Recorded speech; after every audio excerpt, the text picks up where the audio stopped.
Ya, halo guys. Assalamualaikum warahmatullahi wabarakatuh. Selamat pagi, siang, sore, dan malam. Perkenalkan, nama saya Taufik Isya. Saya dari Divisi Project Housing. Jadi pada kesempatan kali ini kita akan membahas mengenai material penutup atap. Atap adalah penutup atas suatu bangunan yang melindungi bagian dalam bangunan dari segala cuaca. Material atap memiliki banyak peran penting bagi sebuah hunian. Selain sebagai mahkota yang dapat menaikkan nilai estetika suatu bangunan, atap rumah juga memiliki fungsi vital melindungi ruang yang ada di bawahnya, tentunya dari segala cuaca. Namun, tahukah teman-teman, jika atap memiliki beberapa jenis material yang sangat bervariasi, di mana setiap materialnya memiliki karakteristik yang berbeda-beda. Lantas, apa saja macam-macam material atap? Yuk kita simak sama-sama penjelasannya. Genteng menjadi jenis material atap yang paling umum dan paling banyak digunakan. Sebagian masyarakat Indonesia pasti tahu dengan material ini. Seperti bata merah, genteng dibuat dengan bahan baku utama tanah liat yang dicetak, kemudian dijemur di bawah sinar matahari sebelum akhirnya dibakar agar menjadi keras ya. Meski dalam proses pembuatannya masih menggunakan cara manual, ada banyak pertimbangan mengapa genteng banyak diminati sebagai atap sebuah bangunan. Yang pertama, harganya yang terjangkau. Yang kedua, material ini tangguh dan tahan terhadap cuaca.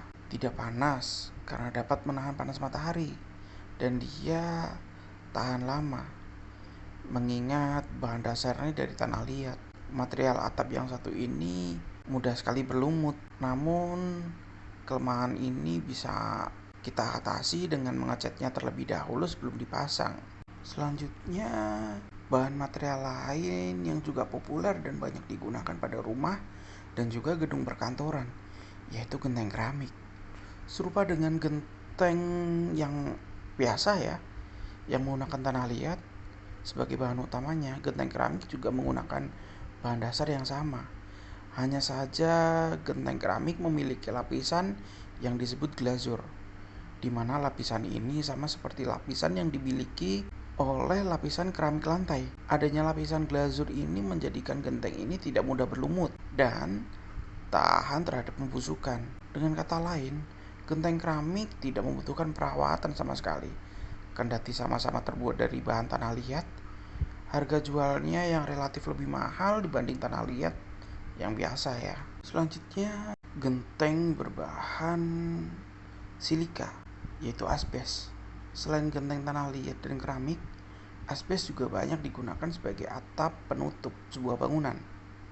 Atap asbes memiliki ciri-ciri bergelombang pada bagian permukaan. Penggunaan asbes sebagai material penutup banyak diminati lantaran harganya yang relatif murah, bobotnya ringan, serta proses pemasangannya yang cepat. Walau demikian, tidak semua orang menyukai atap dengan material asbes karena sifatnya yang menyerap dan menyimpan panas serta mudah pecah. Tips nih bagi teman-teman yang mau pakai atap berbahan magnesium, kalsium, dan silikat ini, sebaiknya tambahkan material berupa triplek di bagian bawah asbes. Selain terlihat lebih rapi, triplek berfungsi menahan panas yang dilepaskan oleh asbes. Mungkin ada di antara teman-teman yang mengira seng sama dengan galvalum. Sekilas memang hampir sama. Nyatanya kedua material atap ini memiliki lapisan yang berbeda. Bila seng hanya memiliki lapisannya seng saja, maka galvalum memiliki lapisan yang terdiri dari campuran aluminium, seng, dan silikon. Seng umumnya digunakan pada bangunan besar yang membutuhkan atap dengan konstruksi sederhana, murah, seperti pabrik. Sementara pada rumah, material ini biasanya dipakai untuk kanopi. Saat menggunakan material ini, pastikan seng dipasang dengan kuat. Bobotnya yang ringan dan tipis membuat seng mudah penyok, serta rentan terbawa oleh angin kencang. Sesuai namanya, atap bitumen atau atap aspal dibuat dari bahan seperti pasir batu, fiberglass, dan alga coating. Kemudian ditambah bahan lain seperti kulit tiram, batu kapur, tanah liat, hingga silika yang berguna memperkuat material ini. Jika atap genteng tanah liat populer di Indonesia, maka atap bitumen lebih populer di luar negeri. Material jenis ini banyak digunakan pada rumah-rumah di Amerika. Bisa dibilang atap ini lebih baik dibanding material atap lain. Ada banyak alasan mengapa bitumen lebih baik dari bahan penutup yang lain. Di antaranya, atap ini memiliki bobot yang lebih ringan namun kokoh.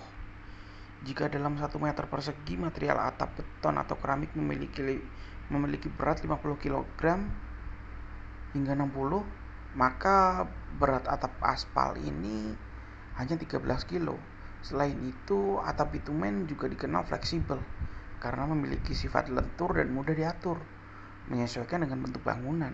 Itu lagi nih, atap ini juga tidak berisik dan memiliki kemampuan meredam suara yang baik. Merupakan material atap kayu yang terbuat dari kayu jati atau kayu ulin dewasa. Atap sirap sangat jarang kita temui penggunaannya di Indonesia. Hal ini karena harganya yang relatif mahal. Di Indonesia sendiri, penggunaan kayu yang saling tumpang tindih ini banyak ditemukan pada istana raja, museum, keraton, hingga rumah-rumah mewah dibanding material atap yang lain. Sirap jauh lebih unggul pasalnya, selain desainnya yang artistik, sirap juga dikenal awet dan bandel terhadap cuaca yang ekstrim sekalipun. Ingin menghadirkan atap bangunan dengan nuansa tradisional? Ijuk bisa teman-teman jadikan pilihan nih. Atap ijuk terbuat dari tanaman aren yang dikeringkan. Ijuk yang sudah kering kemudian dibentuk dengan cara diikat. Ikatan tersebut kemudian dicepit dengan sebilah bambu sebelum akhirnya diikatkan pada reng. Biasanya panjang ikatan ijuk panjangnya bisa mencapai 120 cm dengan diameter 6 cm. Atap dengan material ijuk biasanya digunakan pada bangunan bergaya back to nature, mulai dari rumah adat, saung, pura, gazebo, hingga tempat-tempat wisata. Bahkan restoran juga banyak yang memakai dengan tema yang alami. Sifatnya yang kering membuat atap ini rawan dan mudah terbakar ya. Jadi segitu dulu ya guys untuk materi pembelajaran kita pada malam hari ini. Sekian dari saya. Wassalamualaikum warahmatullahi wabarakatuh. Salam pejuang RSP.